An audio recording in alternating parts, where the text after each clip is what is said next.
been a journey of over 6 years when we embarked on a quest to become carbon neutral. The story began for us at Uniting Communities in 2008.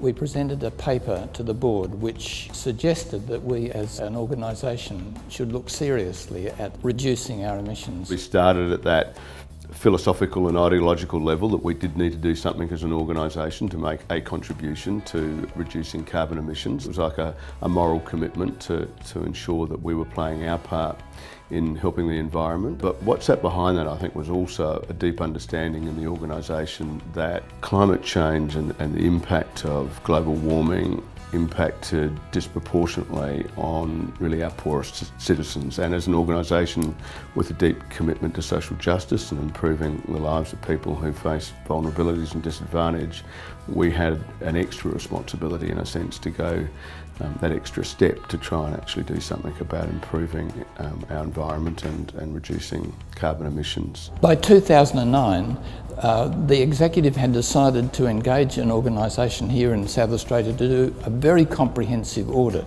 of all our emissions. But it was on the basis of that we then started a plan for what we would do into the future. There is a formal commitment to actively set up a framework within the organisation that we actively seek to reduce our carbon footprint. At the frontline level, we look at real practical day-to-day ways of managing BCN by using campaigns like switch off campaigns, and that literally means practicing turning off power points and lights when we don't need them, turning off electricity point when they're not needed and in use, turning off computer monitors when they're not in use, turning off the whole computer at night when you leave the office. All sorts of really simple day-to-day initiatives down to recycling the waste, and that's proving to be a really valuable cultural development program for the staff from site to site. We looked at fleet vehicles and how that could improve our energy reduction program, so that's gone from fully fuelled cars to hybrid vehicles.